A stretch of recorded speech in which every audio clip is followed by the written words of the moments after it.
Hi, welcome to Splash and Go. Nate Ryan here with Dustin Long back here at NBC Sports Charlotte studios. And Dustin, we're coming off a very eventful weekend at the Roval. A lot happened in the first round cut race for the 2019 playoffs, but there was actually a pretty big event Friday that maybe got overshadowed by Saturday and Sunday, and that was Josef Newgarden from the IndyCar Series, two-time champion, the defending series champion coming out of 2019. He made laps on the course, made 6 hot laps, and very enthusiastic about NASCAR and IndyCar working together. Here's what he had to say to Rutledge Wood right after he got out of the car.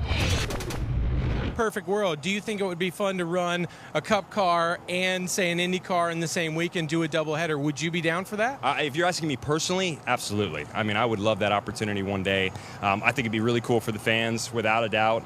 You know, why would you not want to have that doubled up on a weekend? I mean, they're just both great championships, and I respect these guys so much, and I love keeping in touch with what they're doing. So having a little closer access to them and then vice versa for us, I think it would be a win-win for everybody.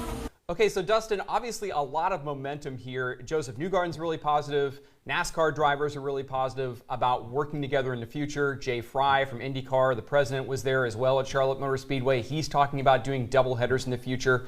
Where do you think, and keep in mind, we're talking probably 21 at the earliest, maybe 22. Where do you think a NASCAR, IndyCar doubleheader would make sense in the future? Since I love to spend other people's money, I'm going to say Charlotte Motor Speedway for the Roval. And here's how you do it. You run them on Saturday night at the Roval. You light up the infield course.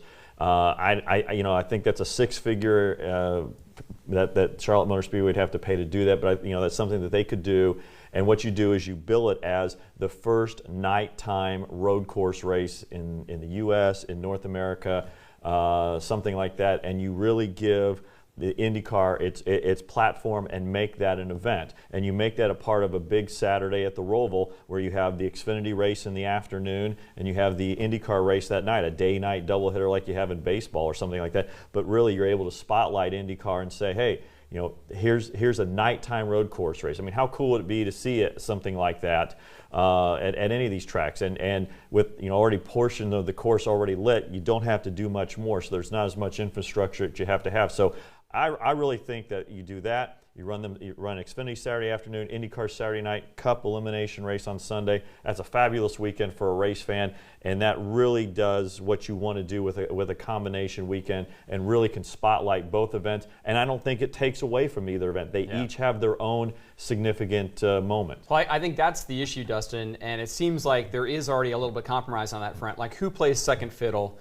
If you're going Saturday night as the IndyCar Series, technically you're still second billing because NASCAR is. But you're the first nighttime road course race, so right. I think that's how you get around that. That's a good way to characterize it. And I do think you're right. I think you're onto something, that a Saturday night, Sunday event probably with the way they would do it. Other tracks, I think that IndyCar and NASCAR might look at doing this. Indianapolis Motor Speedway, you're not going to be able to do a nighttime, daytime event there, but you've got IndyCar uses the road course there as part of the Indy 500 month of May. You could easily slip NASCAR in there on that weekend, I would think, and have that extravaganza. And then Texas, Richmond, both tracks with lights, both places where IndyCar and NASCAR both have run, and I think it would make sense there to maybe have the Saturday night IndyCar race, Sunday NASCAR race. And I'm hearing from the IndyCar people that they would be okay with going first. And, we didn't seem to see any problems from tire compounds mixing with Goodyear and Firestone. Newgarden seemed to say that it was all systems go at the Roval. I think there'll be some issues they'd have to resolve at the Roval. I think one of the things would be the turtles, of just how big those are. Right. Is that something that they would have to adjust for the Indy cars because they're so low to the ground? Is that something you could do between races, or is it something that you have to just have a smaller turtle, and how does that impact the XFINITY and Cup cars that are going to be on the track as well? So I think there's some things to work through, but I think Charlotte is not the traditional IndyCar market, so it gets you into a different market, even though you were there 20 plus years ago. And again, it's just you're trying to make events, and what you do is the Roval is becoming an event because of what it's done in the first two years and how dramatic it's been. But I think if you add to it, I think it just makes it even a bigger weekend overall for racing. And I think it really could be a win-win for motorsports. Well, the Roval certainly has been a big weekend for NASCAR as the playoff cut race. And you look at the disappointments here for Eric Almirola, Ryan Newman, Kurt Busch.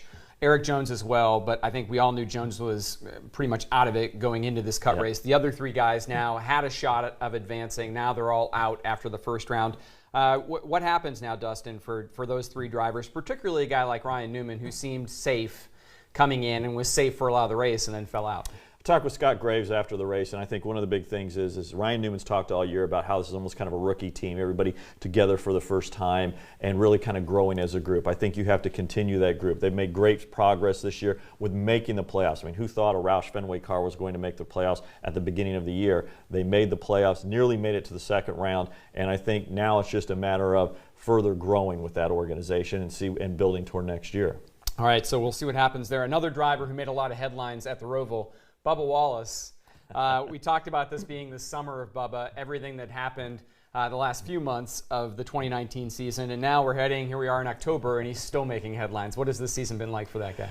I literally been up and down for him, from his emotional press session at Kansas, where he talked about he was on the verge of breaking down and just really struggling with things, to the success at Indy, finishing 3rd place in the high there. He's had incidents now with that middle finger with Daniel Suarez at Pocono that upset him, led to a pit road issue after the race, and obviously with Alex Bowman this weekend with the battles there. So, and then you can't forget Watkins Glen. He takes on Kyle Busch and lets him know what he thinks on and off the track. So Bubba, for somebody who's deep in the points, it's hard to ignore Bubba Wallace this year. Yeah, it has been, and it will be hard to ignore him this weekend at Dover. NASCAR has said they're going to be talking to Bubba Wallace about splashing some Powerade on Alex Bowman after the Roval race while Bowman was receiving medical attention. So that'll be something we're talking about, I'm sure, on Motor Mouths this Thursday.